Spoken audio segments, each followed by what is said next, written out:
দুই সহস্রাধিক মানুষের তাজা প্রাণ আর অন্তত হাজার দশেক মানুষের অঙ্গহানির এক রক্তক্ষয়ী যুদ্ধ থেকে মাত্র মাস তিনেক দূরে দাঁড়িয়ে আজকের কথাগুলো বলছি। শহরের রাস্তায় এখনো শহীদ ওয়াসিমদের রক্তের ছোপ ছোপ দাগ লেগে আছে। স্বাভাবিক জীবনে ফিরতে পারেনি এখনো শহীদের পরিবারগুলো। ইয়ামিনের মা হয়তো কাউকে পেলেই জানতে চাইছে আমার খোকার উপর কিসের এত রাগ ছিল ওদের।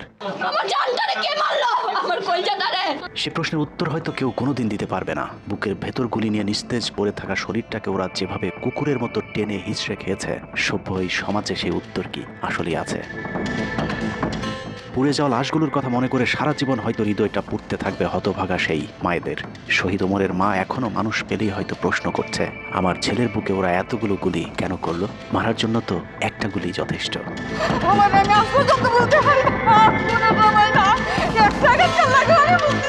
তৃষ্ণা পেলে মুগ্ধের মায়ের হয়তো কানে বেজে উঠবে, পানি লাগবে, পানি।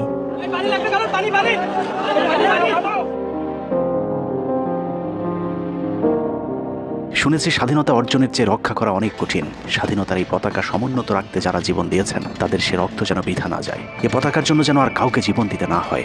স্বাধীনতার এমন যুদ্ধ আর দেখতে চাই না। এ যুদ্ধের প্রতিপক্ষ অনেক হিংস্র, খুব নিষ্ঠুর। ওরা বুকে গুলি নিয়ে কাতরাতে থাকা মানুষকেও শান্তিতে মরতে দেয় না।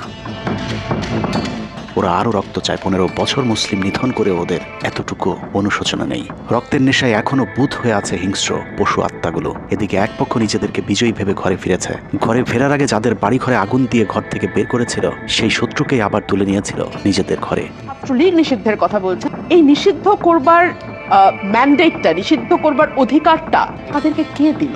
তারা এদেশের মানুষ, রাজনীতি করার অধিকার সকলের আছে। আমাদের কেড়ে নেওয়া যেমন অন্যায় ছিল, আমরা আরেকজনের কেড়ে নেওয়ার অধিকার, এটা আমরা এভাবে বলি। আওয়ামী মানবরূপী দানব ঘাড়ের উপর বিষাক্ত কার্বন ডাই অক্সাইড ফেলছে, আর আমরা সেটাকে অক্সিজেন ভেবে বুকে নিচ্ছি। বিষাক্ত সাপ থেকে নিরাপদ না হয়ে সাপ নিয়ে খেলার পরিণতি কি হতে পারে সেটা বুঝতে খুব বেশি দেরি করবার প্রয়োজন নেই। আমার এই বার্তা আপনাদের কাছে পৌঁছানোর কয়েক ঘন্টা পরেই আপনার ঘরে যে শত্রুকে জায়গা দিয়েছিলেন তাদের সেই বিষ মাখা মুখের বিষ আপনার গায়ে নেয়ার জন্য প্রস্তুত থাকুন। পূর্ব দিকে তাকিয়ে দেখুন, আকাশ আবারও কালো হয়ে এসেছে। খুটখুটে অন্ধকার দেখে ঝড়ের গতি যতটুকু ভাবছেন, অন্ধকারের সেই ঝড়ো বাতাস আসলে আলোর চেয়েও বেশি গতি নিয়ে ধেয়ে আসছে সবকিছু লণ্ডভণ্ড করে দিতে। প্রলয়ঙ্করী সেই ঝড়ের কবল থেকে প্রিয় মাতৃভূমিকে বাঁচাতে হলে দেশ রক্ষার পবিত্র দায়িত্ব যাদেরকে দেওয়া হয়েছে, চলুন দেখে আসি তারা আসলে কতটা প্রস্তুত। জুলাইয়ের মাঝামাঝি পর্যন্ত সেনাবাহিনী ছাত্র আন্দোলন নিয়ে তেমন মাথা ঘামায়নি। ছাত্রলীগ যেদিন ঢাকা বিশ্ববিদ্যালয়ের ছাত্রীদের উপর আক্রমণ করেছিল, মূলত সেদিন থেকে সেনাবাহিনীর অভ্যন্তরীণ বিভিন্ন গ্রুপগুলোতে আলোচনা সমালোচনা শুরু হয়। 17 তারিখ সকল ডিভিশনের জিওসিরা অফিসার এবং সৈনিকদেরকে কোনো ধরনের গুজবে কান না দেওয়ার পরামর্শ দেন। জিওসিদের পক্ষ থেকে সাফ জানিয়ে দেওয়া হয়, সরকার মিসক্রিয়েন্টদের বিরুদ্ধে যথাযথ ব্যবস্থা নিচ্ছে, এটা নিয়ে সেনাবাহিনীর মাথা ঘামানোর কিছু নেই। 11 ডিভিশনের মেজর জেনারেল খালেদ আল মামুন, 55 ডিভিশনের GOC major general Mahbubur Rashid এবং কুমিল্লা ডিভিশনের জিওসি জাহাঙ্গীর আলম ছিলেন সবচেয়ে বেশি আক্রমণাত্মক। ছাত্রদের পক্ষে কোনো পোস্ট কিংবা প্রোফাইল পিকচার লাল করার বিরুদ্ধে তাদের ছিল কঠোর বার্তা।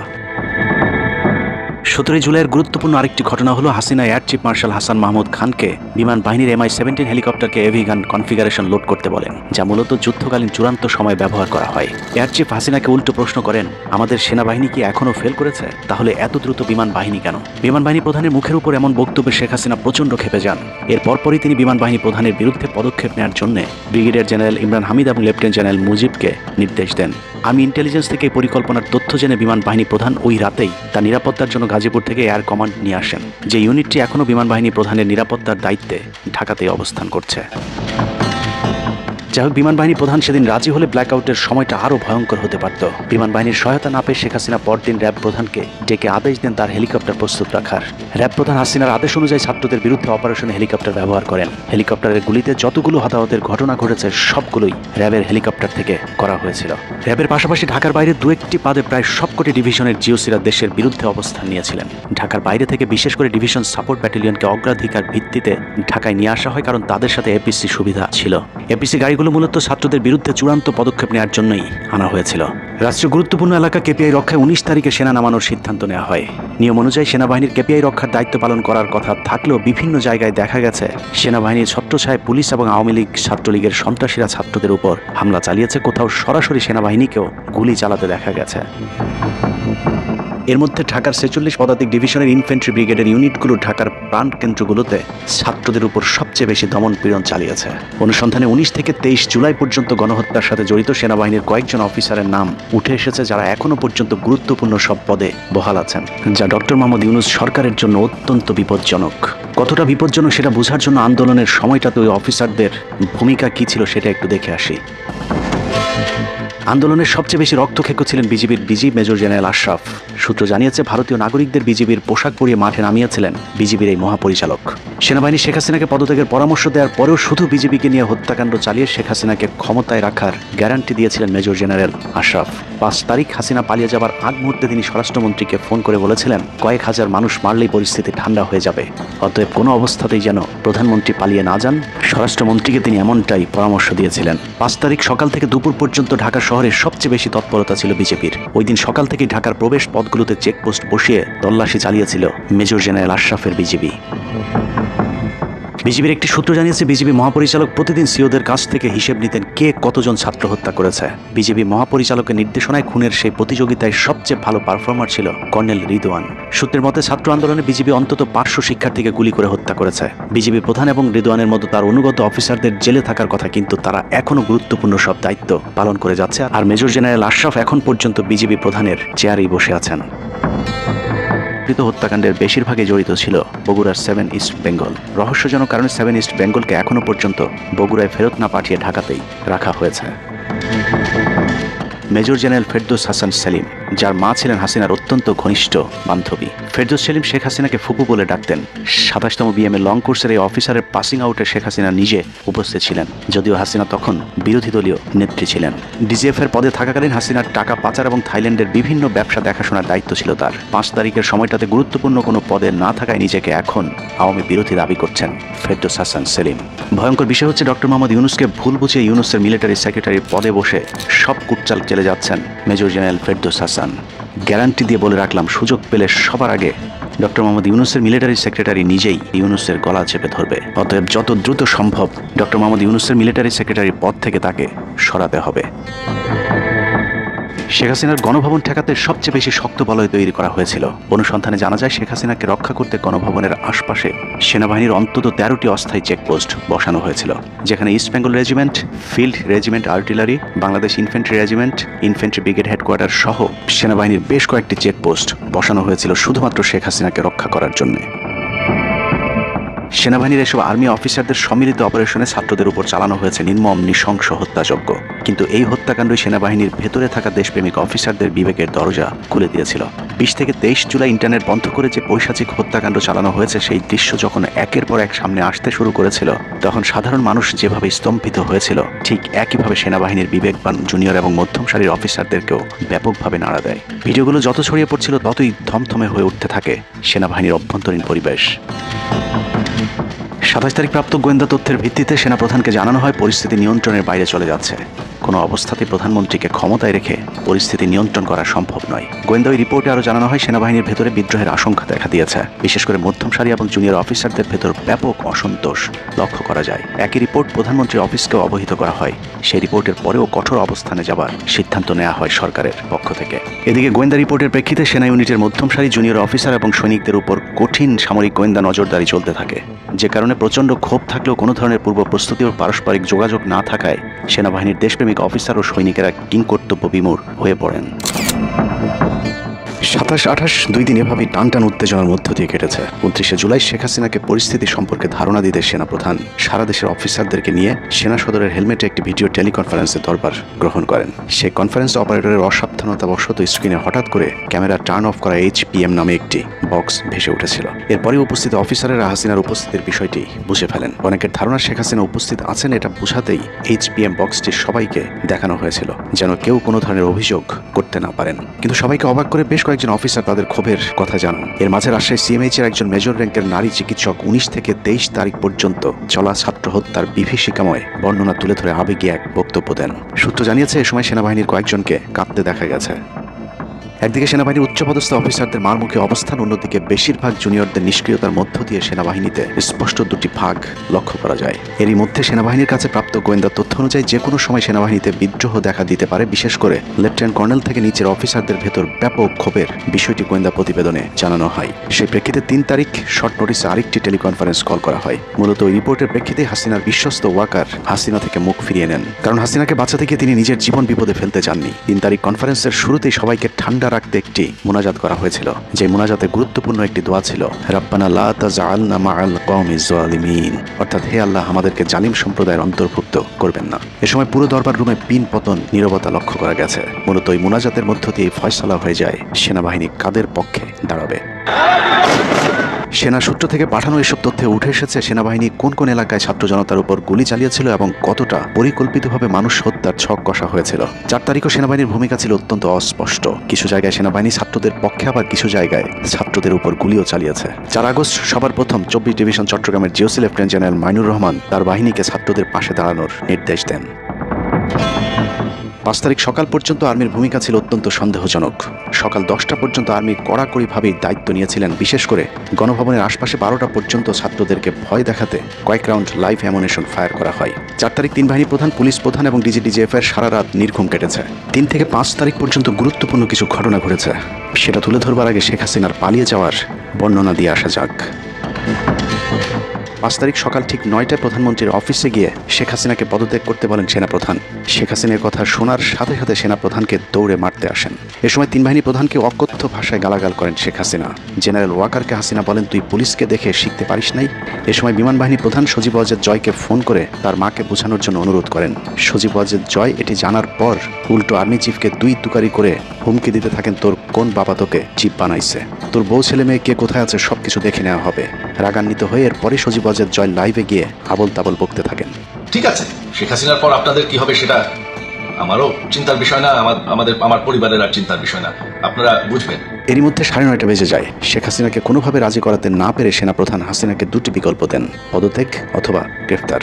ওদিকে মিরপুরে বসানো সেনাবাহিনীর চেকপোস্টগুলো খুলে দেওয়া হলে বিনা বাধায় গণজোয়ার ঢুকে পড়তে থাকে। মবটি যখন গণভবন থেকে মাত্র 20 মিনিটের দূরত্বে চলে আসে, এ সময় সেনাবাহিনী এক প্রকার জোর করে শেখ হাসিনাকে পদত্যাগপত্রে সই করান। এ সময় এসএসএফ এর 2-1 জন এগিয়ে আসতে চাইলেও সেনাপ্রধান হাত ইশারা করলে তারা জায়গায় দাঁড়িয়ে থাকেন। পদত্যাগের পর শেখ হাসিনা জাতির উদ্দেশ্যে ভাষণ দেওয়ার অনুরোধ করলে সেনাপ্রধান হাসিনাকে বলেন, জীবন বাঁচাতে চাইলে দ্রুত গাড়িতে গিয়ে উঠুন, জনগণ গণভবনে ঢুকে পড়ছে। সেনাবাহিনীর মতে শেখ হাসিনা সেদিন মাত্র 5 মিনিটের জন্য বেঁচে গিয়েছেন, তা না হলে জনগণ তাকে ধরে ফেলত।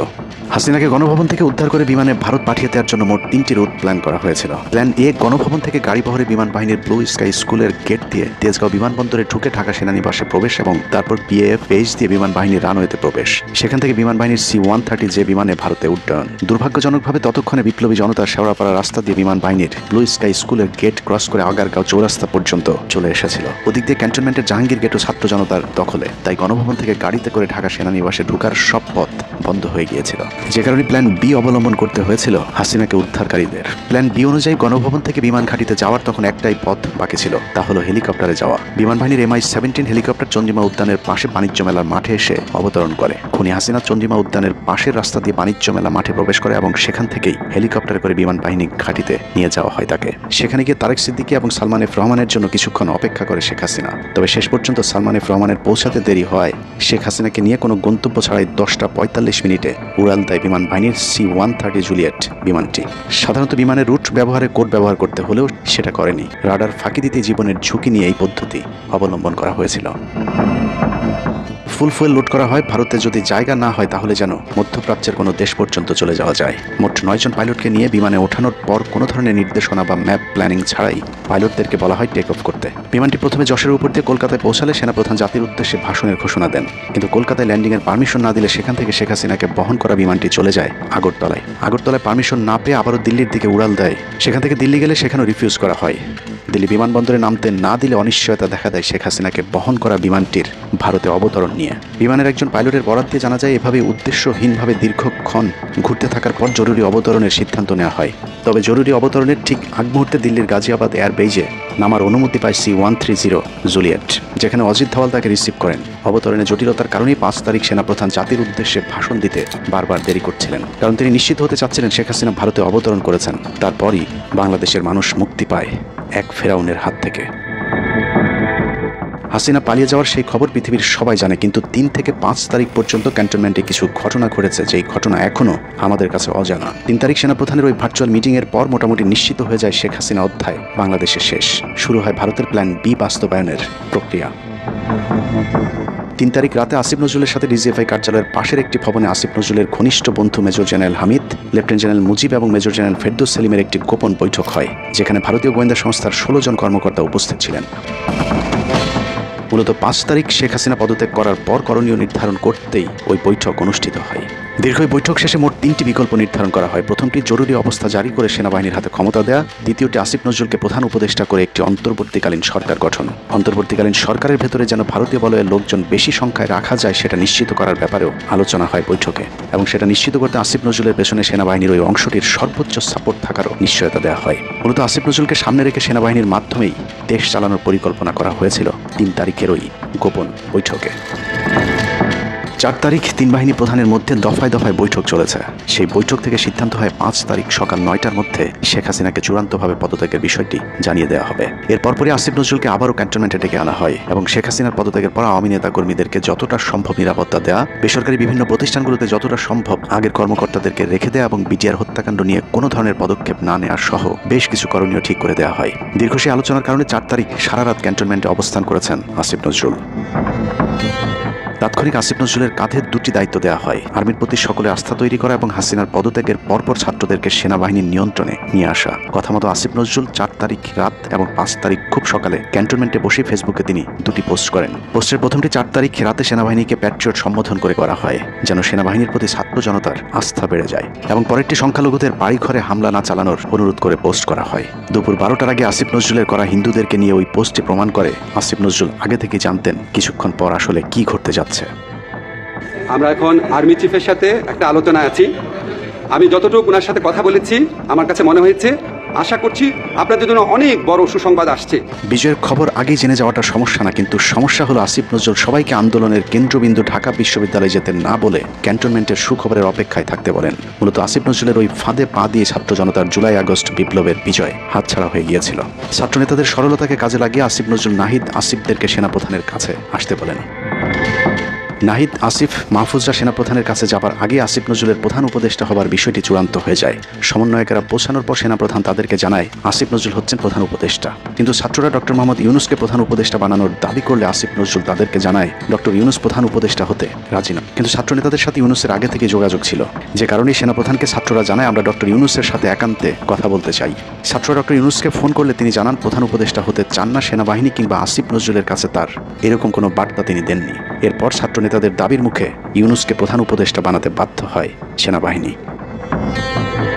ডক্টর মোহাম্মদ ইউনুসকে প্রধান উপদেষ্টা করা হলেও ক্ষমতার কেন্দ্রে থেকে যায় ভারত নিয়ন্ত্রিত ক্যান্টনমেন্টের মদতপুষ্ট আসিফ নজরুল, যাকে তারা সুনিপুণভাবে গেল এক যুগে তিলে তিলে তৈরি করেছেন। আসিফ নজরুল তার মন্ত্রণালয়ের বাইরেও সবখানে নিয়োগ থেকে বদলি বরখাস্তের একক ক্ষমতা ভোগ করতে থাকে।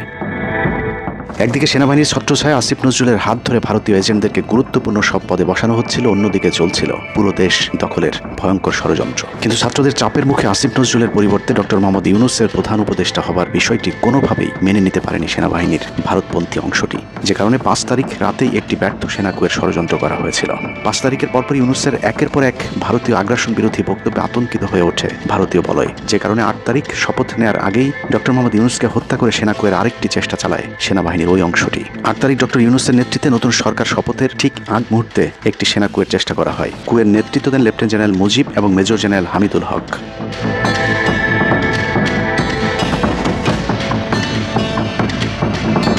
কিন্তু পশ্চিমা একটি গোয়েন্দা সংস্থা বিষয়টি দ্রুত সেনাপ্রধানকে জানালে জেনারেল ওয়াকার তাদের পরিকল্পনা ভণ্ডুল করে দেয়। সেনাপ্রধান তাৎক্ষণিকভাবে লেফটেন্যান্ট জেনারেল শামীমকে পিএসও এএফটি থেকে সিজিএস হিসেবে নিয়োগ দেন এবং মুজিবকে কিয়মজি থেকে আটডগে বদলি করেন, যদিও 8 তারিখ রাত থেকেই মুজিব পলাতক রয়েছেন। এরপর 12 সেপ্টেম্বর তাকে সেনাবাহিনী থেকে বরখাস্ত করা হয়। একই দিনে লেফটেন্যান্ট জেনারেল হামিদুলকে স্বেচ্ছায় অবসরে পাঠানো হয়। এনডিসি থেকে মেজর জেনারেল সাইফুলকে মিনিস্ট্রি অফ ফরেন অ্যাফেয়ার্স এবং চিফ অফ জেনারেল স্টাফ শাহিনকে এনডিসিতে পাঠানো হয়। কয়েকজনের ব্যাপারে পদক্ষেপ নেওয়াটা যেমন স্বস্তির, তেমনই ষড়যন্ত্রকারীদেরকে যেখানে বদলি করা হয়েছে তাদের প্রতিটি পদই অত্যন্ত গুরুত্বপূর্ণ, যা বর্তমান সরকার এবং দেশের স্থিতিশীলতার জন্য চরম বিপজ্জনক।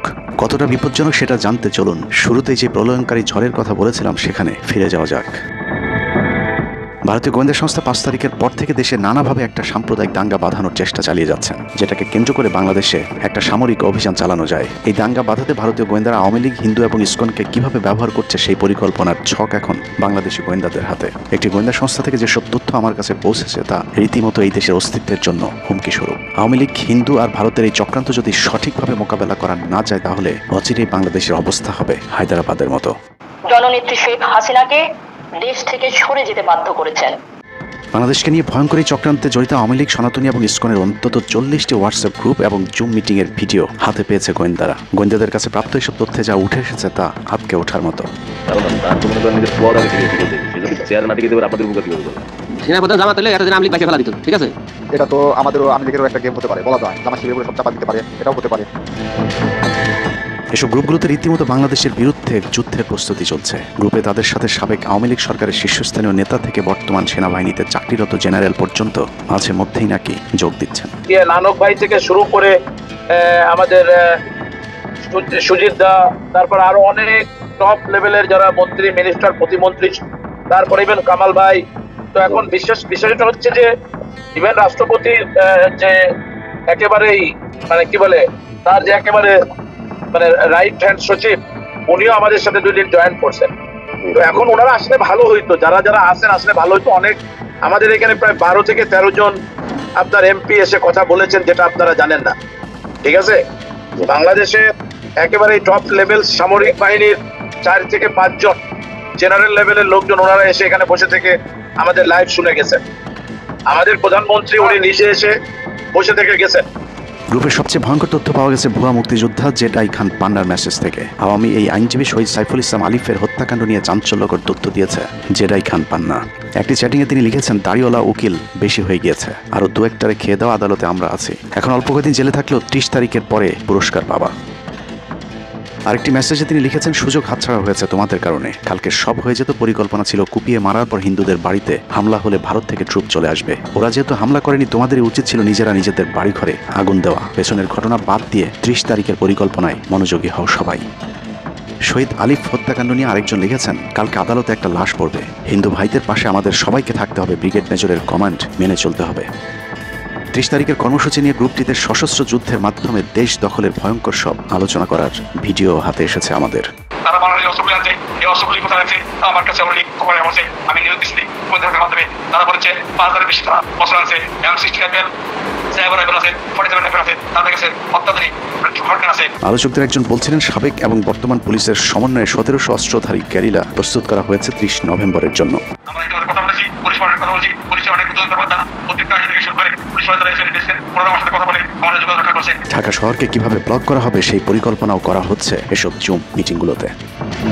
আমাদের কাজে আব্দুল্লাহপুর, আব্দুল্লাহপুর, আশুলিয়া, টঙ্গীর আছে, আমরা উত্তরা ওইটা আমরা ব্লক দিবেন, তাহলে আমরা খুব সহজে আমাদের কাজ সফল করব। সশস্ত্র যুদ্ধের জন্য পুরো দেশকে মোট 10টি বিভাগে বিভক্ত করা হয়েছে, যেখানে একজন করে ব্রিগেড মেজর নিয়োগ দেওয়া হয়েছে, যাদের সবাই দেশেই অবস্থান করছেন। এর মধ্যে গ্রুপে প্রাপ্ত জেডাই খান পান্নার নম্বরটিতে মেসেজ পাঠানো হলে মুহূর্তেই সাড়া দেন তিনি। কল করতেই গড় গড় করে সবকিছু স্বীকার করেন। জেডাই খান পান্না, জি আমি তাই। 30 তারিখ 50 থেকে 80 ভাগ পুলিশ, আনসার, এমনকি সচিবালয়ের আমলারাও তাদের পক্ষে মাঠে নামবে বলে স্বীকার করেন গেরিলা আক্রমণের পরিকল্পনাকারী জেডাই খান পান্না।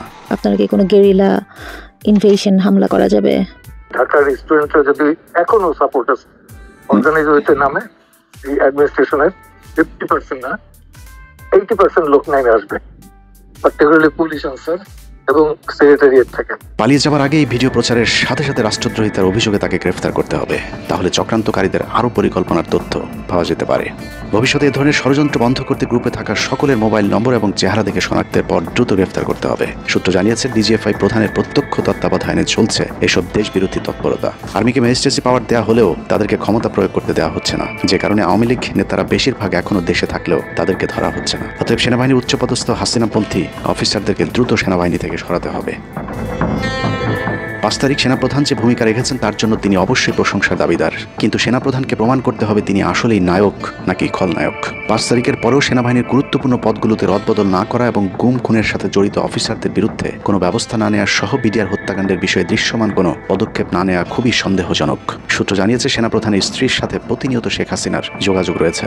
অতএব সেনাপ্রধানকে দ্রুত তার অবস্থান পরিষ্কার করে সেনাবাহিনীর গুরুত্বপূর্ণ পদগুলোতে নতুন করে নিয়োগ দিতে হবে। সেনাবাহিনীর জুনিয়র এবং মধ্যম সারির অফিসার এবং সৈনিকদের সবসময় দেশের স্বার্থে যুদ্ধের জন্য প্রস্তুত থাকতে হবে। মনে রাখতে হবে সেনাবাহিনী আমাদের আস্থার প্রতীক। সিনিয়র অফিসারদের দেশবিরোধী আদেশ এলে সৈনিকদেরকে নিয়ে তাদেরকে প্রতিহত করতে হবে। মনে রাখতে হবে সংখ্যায় আপনাদের মতো দেশপ্রেমিকদের সংখ্যায় এখনও সেনাবাহিনীতে বেশি। দেশের যে কোনো প্রয়োজনে সেনাবাহিনী যদি জনগণকে ডাক দেয় তাহলে এ দেশের প্রতিটি মানুষ জীবন দেওয়ার জন্য প্রস্তুত রয়েছে। ডক্টর মোহাম্মদ ইউনূসের পাশে থাকা ভারতীয় গুপ্তচর আসিফ নজরুল, মিলিটারি সেক্রেটারি ফেরদৌস হাসান সেলিম এবং প্রেস সেক্রেটারি শফিকুল আলমকে দ্রুত সরাতে হবে। প্রধান উপদেষ্টার সাথে ছাত্র নেতাদের সাক্ষাতের পথ সহজ করতে হবে। আসিফ নজরুল্লাহ অসৎ উদ্দেশ্যে মাহফুজ আলমকে তার পাশ থেকে সরিয়েছে। অতএব যত দ্রুত সম্ভব মাহফুজ আলমকে আবারও বিশেষ সহকারীর পদে ফিরিয়ে আনতে হবে। গুরুত্বপূর্ণ যে কোনো সিদ্ধান্তের ক্ষেত্রে নাহিদ এবং আসিফদের মতামত প্রধান উপদেষ্টাকে গুরুত্বের সাথে নিতে হবে। জেডাই খান পান্নাদের ষড়যন্ত্র এবার সফল না হলেও এই ষড়যন্ত্র চলতেই থাকবে। বাংলাদেশের প্রতিটি মানুষকে চোখ কান খোলা রাখতে হবে। মনে রাখতে হবে শত্রু আপনাদের ঘরের কোণেই। ভারত যদি বাংলাদেশে আক্রমণ করে তাহলে সবার আগে আওয়ামী লীগ আর শ্রীকৃষ্ণের ভক্তরাই আপনার গলায় ছুরি ধরবে। অতএব শত্রুরা যেন আবারও বাংলাদেশের স্বাধীনতাকে ভারতের কাছে বিক্রি করতে না পারে সেদিকে সবাইকে লক্ষ্য রাখতে হবে। আল্লাহ হাফেজ।